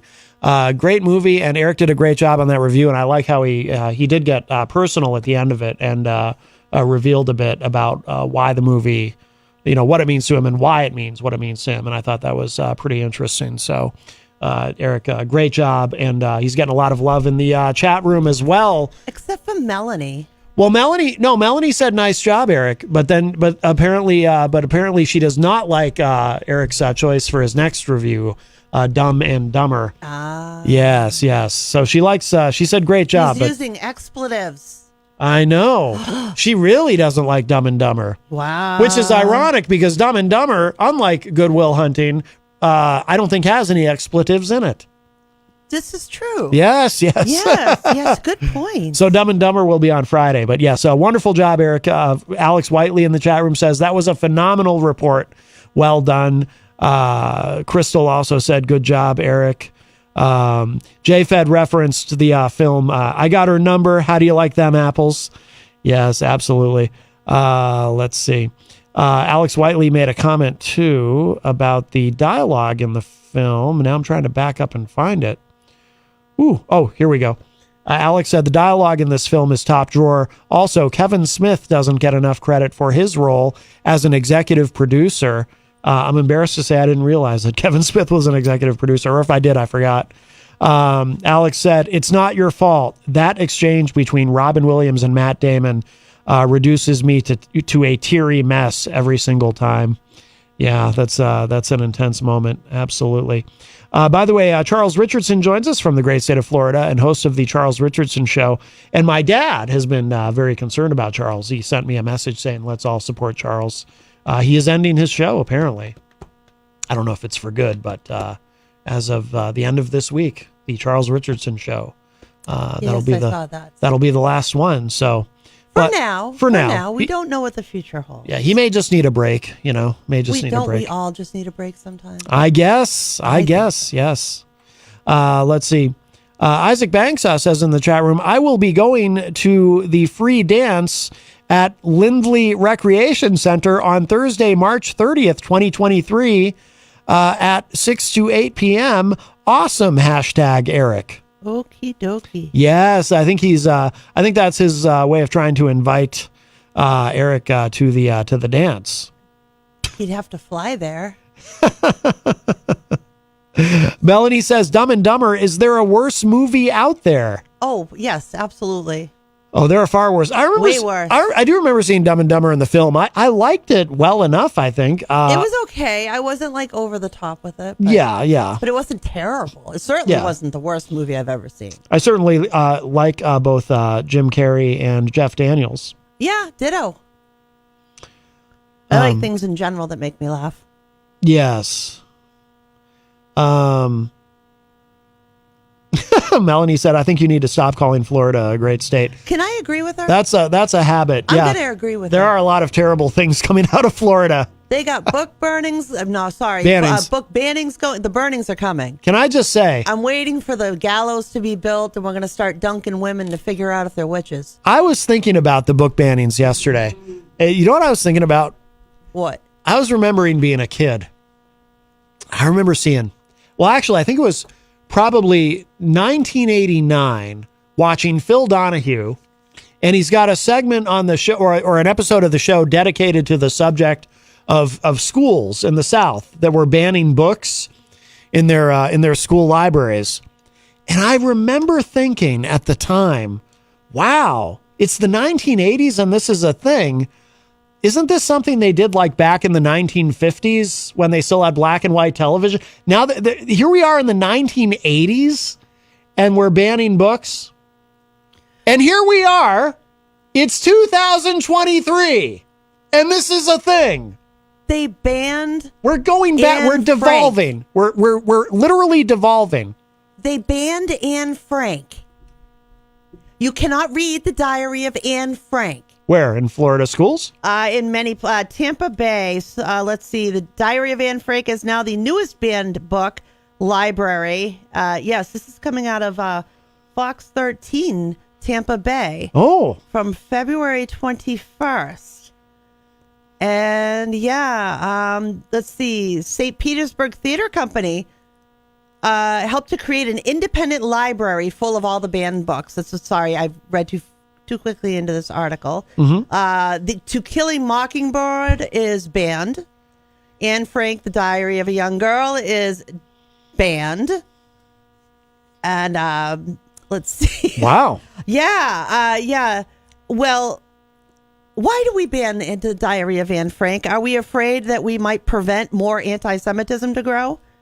Probably. We do seem to be in the United States. We seem to be on a pro anti-Semitism trajectory, and they don't want anything to mess that up. We got another book called Ambitious Girl that's banned. Oh. Do you know why it's banned? Because people read books with titles like Ambitious Girl. Next thing you know, Hillary Clinton is a presidential candidate. That's what that leads to. It expresses a woman who is too assertive and too ambitious. Oh. Yeah. Actually, none of that now. Well, see, that's what Trump said. He couldn't help himself. That's what Trump said about Nikki Haley. You know what her problem is? She's got this terrible thing. She's ambitious. Because whenever a woman wants to be president, that's what they say. She's ambitious. We could go on and on in the list of whenever a woman does. Whenever a woman gets passionate about something, they're losing their mind. Yes. Whenever a woman, stands up for what she believes in, her face is melting off. I mean, women are dehumanized on a regular basis for having ambition. Yes. For being. But every single time, though, it's like a cliche. Every single time a woman runs for president, she's tagged as being ambitious. And all of a sudden, the word ambitious becomes a pejorative in that one specific context. Because it's not like you have to be ambitious to want to be president of the United States or anything. I mean, it's just. I'm still trying to wrap my mind around banning Anne Frank. Yeah, that's why? Really. It's so we're devolving very quickly in this country. We really are. We really are. You wonder why we're having problems. Yeah. You wonder why we're having problems. But it's also completely pointless in the sense that there's this thing. It's the internet. I don't know what the hell anyone in Florida or anywhere else where they're doing this backward stuff. I don't know what you think you're shielding your children from. There's the internet. There's nothing your child is going to find in a book that they won't find. How dare you want to teach my child another perspective? Just as easily online. Well, yes, there is that. You want the women to be strong? Yes. How dare you? That would be, How wow. dare you? I know, right? They should kneel at the feet of all their men and do only what they're told. Shannon is on the line. Sorry, I was channeling my brainwashing from earlier. Yes. Hello, Shannon. Hello. Hello. Going back to the movie, Good Will Hunting, he left some stuff out there. If I could ask Matt Damon or Ben Affleck a question, because yes, we have them here. Go ahead. Yeah, I want to know. No, well, Jared Lambeau went by Jerry, and he had his assistant Tom. So I'm wondering, Tom and Jerry, if they did that on purpose, if they meant it, Tom and Jerry, the cartoon. Yes, they did. I know that for a fact. They told me. Yes. And then when they're at the racetrack, she asks him about his 12 brothers. Yeah. Remember that? No, I don't remember that. She asks him, do you have a big family? He says, well, I'm Catholic. Of course. He says, I got 12 big brothers. Or she said, what are their names? He said, Marky, Ricky, Danny, Terry, Mikey, David, Timmy, Tommy, Joey, Robbie, Johnny, and Brian. Oh. She says, say that again. So he says it again. But yeah, I love that movie. Yes, it is a great film. Absolutely. Yeah. All right, Shannon. How you doing, Queenie? I am Ducky. How are you, darling? Oh, Ducky too. Good. Yeah. Very good. All right. Well, good show. I don't know. I just wanted to comment on that. It's a good movie. Yes, absolutely. All right, Shannon, we appreciate the call. Thank you. All right. Yep. All right. Bye-bye. All right. That opens up a line for you, 603-250-6007, 603-250-6007. Now, a year ago, Texas tried to ban the Anne Frank diary. There's sex stuff in there. Oh. There's sex stuff in there. If I'm looking at this article correctly, it backfired on them. But yeah, Texas was looking to ban in August of 2022. Well, Melanie said in the chat room they're looking to ban sex ed now in Florida, which doesn't surprise me. They banned that in Texas. I remember Governor Rick Perry at the time being very proud of the abstinence-only policy, education policy that they have in Texas, and could not quite explain why this policy that they have in Texas, why he felt it was such a rousing success when, in fact, Texas has the highest teen pregnancy rate in the entire country. He seemed to, but a correlation is not causation, so whatever. But come on, this one's not hard to figure out. Anyway, but we did have something specific that we wanted to get to today. Yes, and it was now coincidentally, you happen to be you've written an article that I'm in the process of editing for you. Yes. That will probably be published in the Mighty. Yes, because you are my editor before my editor. On the subject. Yes. And yeah, there's an eerie, there's so much in that we were talking about that's part of that article. That's a part of what we're about to talk about. Yeah. Something that and this is something we discuss often on the show, is healthcare and the state of healthcare in the United States. Near and dear to our hearts. Health insurance and all of that. And this has come to light, and this is not something that the mainstream media will be talking about, because they're part of the whole the larger corporate money they make? Come on, the larger corporate conglomerate. Well, you do see a lot of ads for pharmaceuticals. On mainstream media, so they're all Could the media be making money? They're all kind of in this together. Seriously, the establishment. This is from the Lever, or the Lever, however you can pronounce it either way. .com. Great website. Actually, Lever News is the .com is the actual website, but. This article is titled "Biden and Becerra Let Big Pharma Profiteer Off of Cancer Drug," and the reason this caught my eye initially is because President Biden has talked about wanting to end cancer in the United States, or reduce it drastically, and of course his son Beau Biden, dead at the age of 46. From brain cancer, and the president himself has speculated that might have been because of his exposure to burn pits when he had served in the military. But it says here, rejecting cancer patients' petition, the Biden administration refuses to use the power its Health and Human Services secretary demanded that Trump use. All right, so here's the article, and this explains it. It says here, in the summer of 2020, then California Attorney General Xavier Becerra, or I've heard it pronounced three different ways. I'm going to go with Becerra, demanded the Trump administration use existing law to lower the price of medications that were originally developed at taxpayer expense. Becerra wrote in a letter to the Trump administration in response to the high price of remdesivir, which treats COVID-19, quote, "We cannot afford to leave the supply of this critical medication to chance and the whims of the marketplace when it was funded in part by taxpayer dollars," unquote.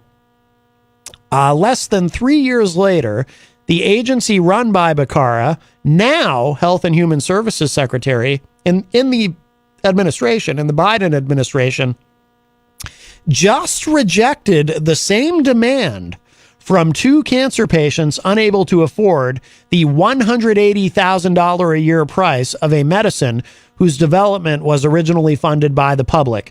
Current law allows regulators to rescind exclusive patent protections for government-developed drugs when, quote, action is necessary to alleviate health or safety needs, or when the medicine is not available to the public or on reasonable terms, unquote. By the way, the reasonable terms thing, that's kind of what is reasonable. So there's some murky language there in the law itself, which is often problematic. It says, however, in rejecting that move for the prostate drug Xtandi, the National Institute of Health, which is part of the HHS, declared that the purpose of existing law is designed, quote, to promote the commercialization and public availability of government-funded inventions with a primary purpose to allow government funding recipients to own patent rights, unquote. Becerra's department sided with pharmaceutical companies Pfizer and Astellas, despite Astellas selling the prostate cancer medicine in other countries at a fraction of its price in the United States. So, for example, in Canada, it costs only a fifth of what it costs here in the United States, the same drug. The patent holders of Xtandi, whose ingredients were developed at a California public university, have earned more than $20 billion from the drug, according to the American Prospect. Then there's a section here about Biden's record on drug prices. So Becerra's decision may be a dramatic about-face, but it is consistent for his boss, President Joe Biden. Biden was vice president when the Obama administration rejected congressional Democrats' demands that the government use the same power to lower the skyrocketing prices of medicine in America. As a senator in 2000, Biden was one of just 8 Democrats who helped pharmaceutical lobbyists kill a measure spearheaded by Senator Paul Wellstone, Democrat of Minnesota, who is now deceased. But Paul Wellstone used to say that he represented the Democratic wing of the Democratic Party because he felt that a lot of his fellow Democrats were fake and phony. I guess probably he felt that way about Joe Biden.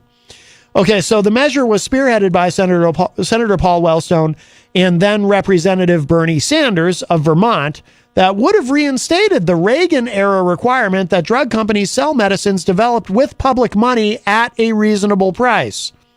That requirement was repealed by the Clinton administration in 1995 following pressure by drug makers. The Biden administration wrote in a letter to cancer patients on Tuesday, quote, understandably, members of the public are concerned that the prices they pay are higher than those in other high-income countries. Your concern about the high price of drugs and the burden it places on patients and their families, particularly the uninsured and the underinsured, unquote. However, the administration insisted that it was rejecting the petition to use so-called march-in rights, which is a new term that I've learned, to seize the patents on Xtandi because the prostate cancer drug is, quote, widely available to the public on the market, unquote. Now, they're being a little funny about the phrase widely available, right? Because you can say something is widely available in that it exists and people can get access to it. But is it truly widely available if the vast majority of people who need it can't actually afford it? One of the points that I made in the article that I wrote is that we literally have people living in homes right next to pharmacies or right next to hospitals where the drug to save their life or make their life better exists, and they die.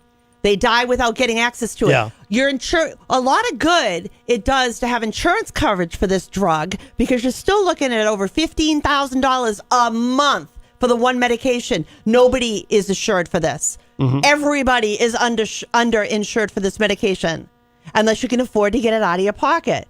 And you guys all know I've talked many times about the medications I pay for out of pocket. This is insane. Now, here's the kicker. This drug comes out of Japan. You know how much it costs for a month in Japan?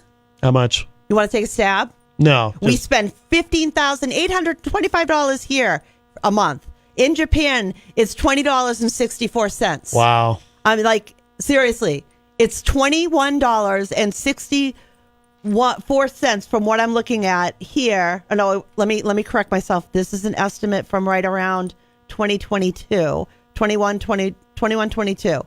So it may have altered a little bit. Maybe it went up $1. But $21 a month in Japan for what's $15,000 a month in America for a drug that took American taxpayer dollars in an American school with American ingenuity, 100% funded by American taxpayers.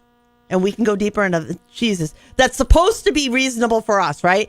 The whole point of the, what was the act called again? I'm trying to remember. The Bayh-Dole Act. The whole point of that was this public-private partnership to encourage, finding, and this is a drug that works in prostate cancer. That's exactly what it was supposed to do. But in return, we're supposed to have the average Joe, the average citizen, is supposed to have fair access to it, reasonable access to it. And they call fair access making it something a doctor can prescribe. But if you don't have $15K a month to pay for it, you're not going to get it. You're going to die. You're going to suffer. You'll have zero quality of life. Maybe you'll be in a nursing home until you die. But your chances of staying alive are nil. Not going to happen. Well, again, you funded it, but you can't have it. Right. And so there's a part of the article that explains how that works, the funding part. So it says here, studies have shown that most, if not all, major new drugs are originally developed with funding from the U.S. government, which means funding from us, the taxpayers. Yes.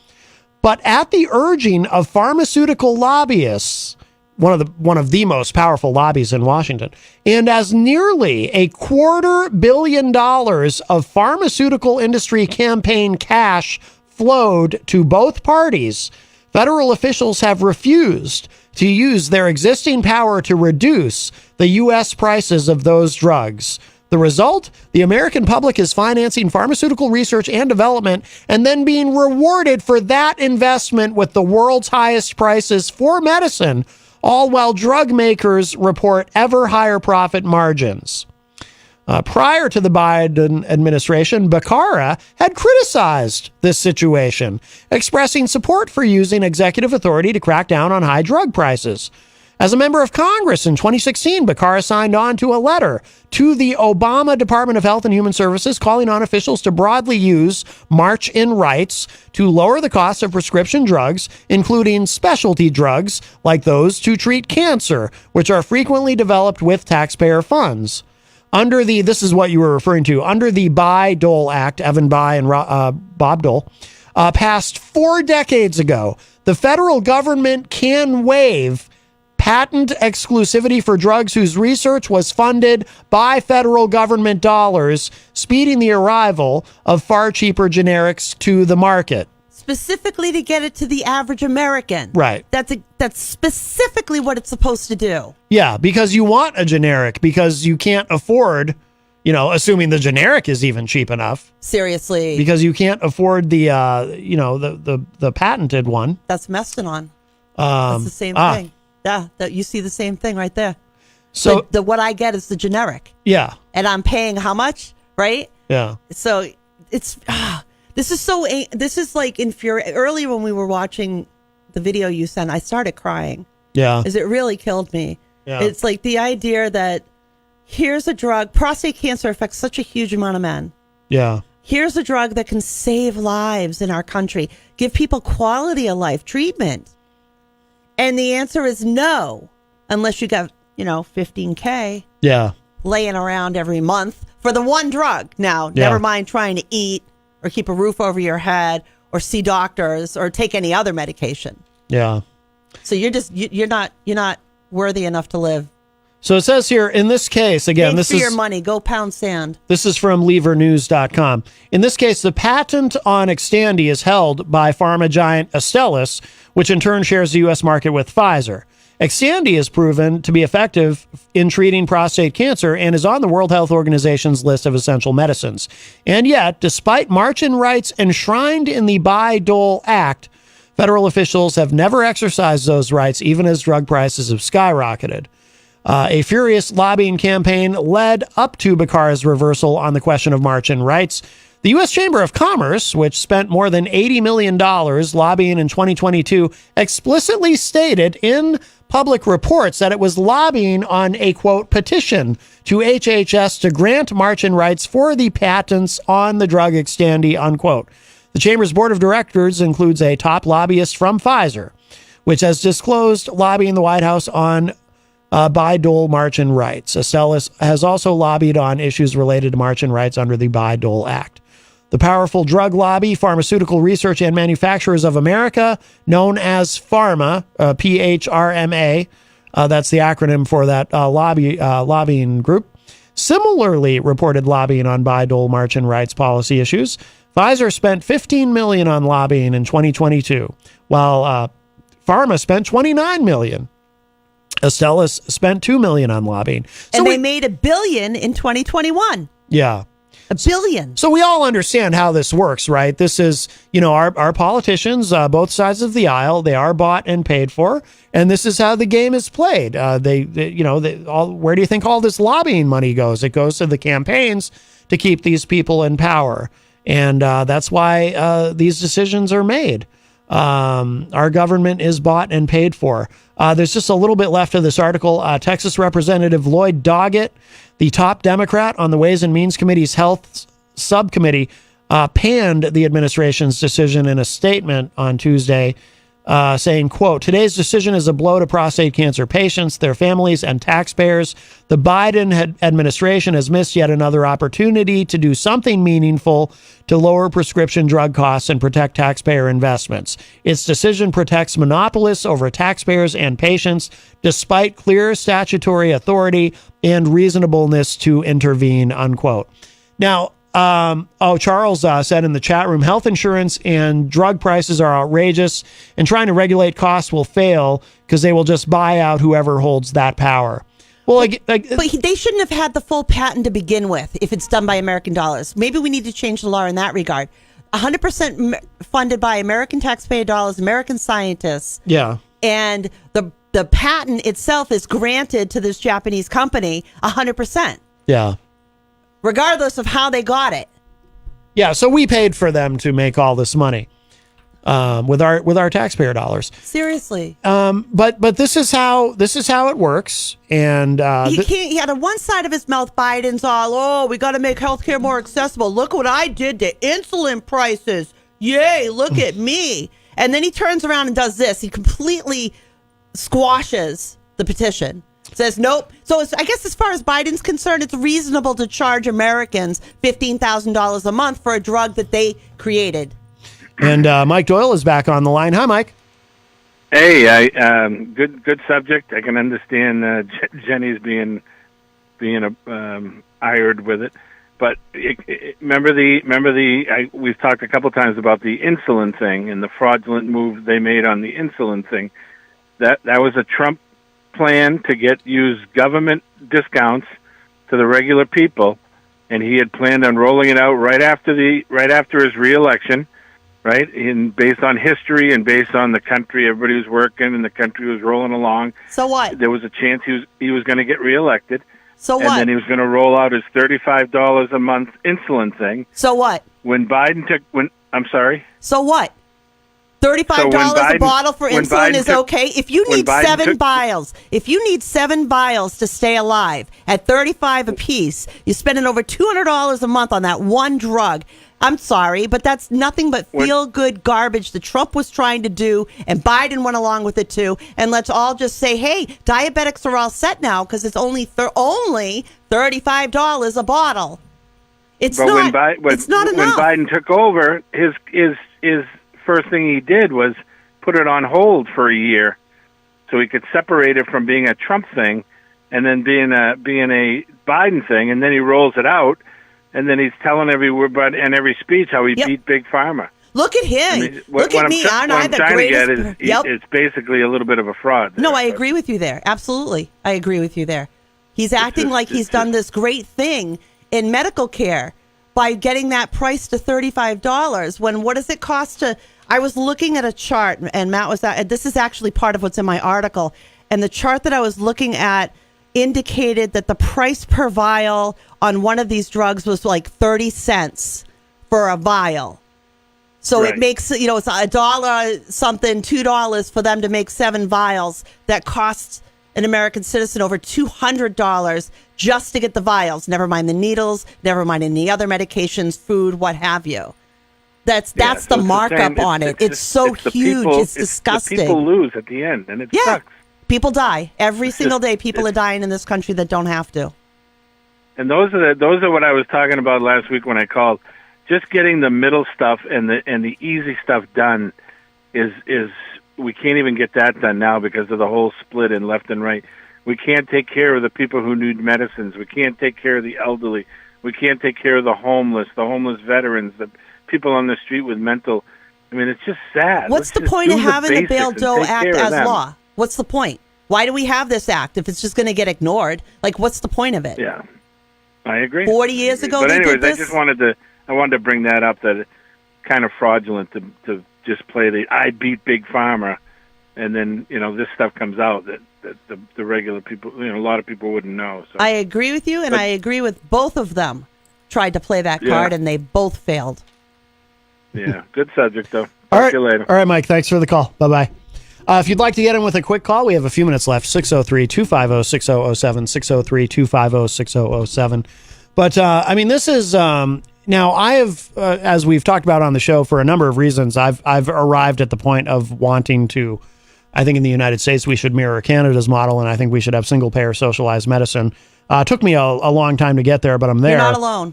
But, yeah. It took me a very long time to get there. I was in favor of doing the compacts. But at this point, I mean, I'm all the way there. But I think Charles is online. Hi, Charles.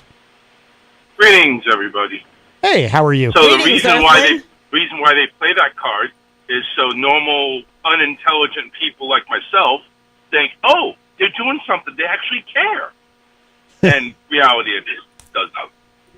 Just like a magician. Reality, it's a good PR move to go ahead and get votes.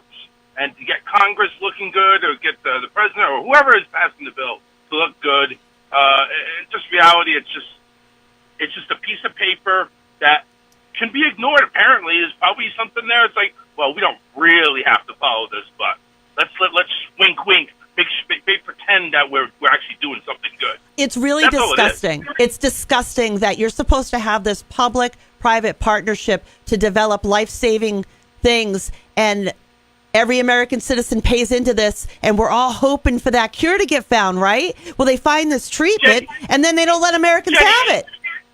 Jenny, it's disgusting on all fronts, because seriously, at some point in time, I'm going to have to go ahead and rely on this insulin, and God forbid, if it's not $35, it's probably going to be jacked up to like $100 a vial, and I'm just going to I'm just going to say, forget it. I refuse to live in this world. Bye-bye.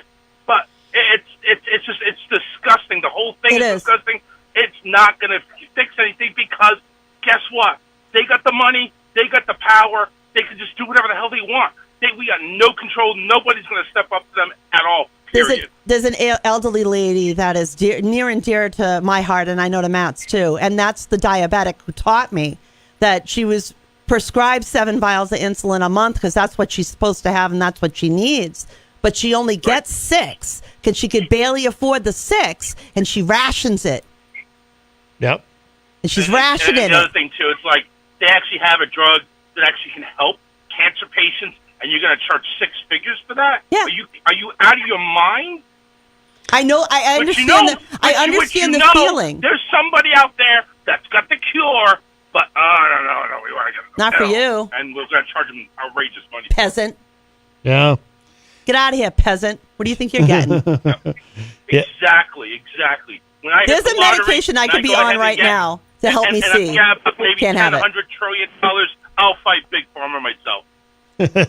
Nobody is going to get this drug. No man with prostate cancer is going to get this drug unless they're the CEO of some company and they've got the funds. $15,000 a month. And you'll pay anything if you want to stay alive. I sold my car. I mean, people do anything to try and keep themselves alive, right?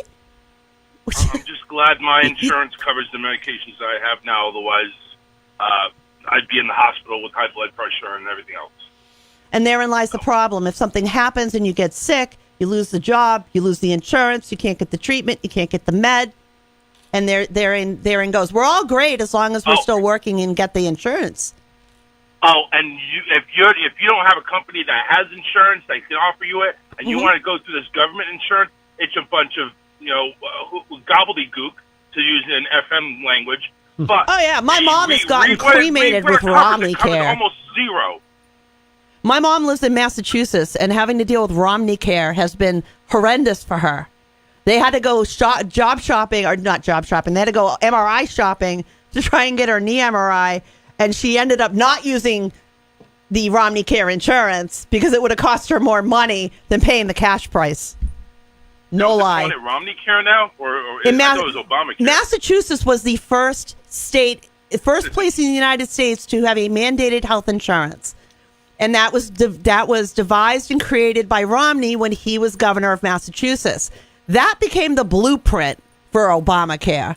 So I don't care what Republicans and Democrats have completely, can I say that we've been done, I don't know how many ways till Sunday that we're not getting, both sides completely S us over. My last point before I let you guys go, because I know it's top of the hour almost. All this also ain't going to get any better due to the rising costs of rent, food, everything. It's just going to get worse.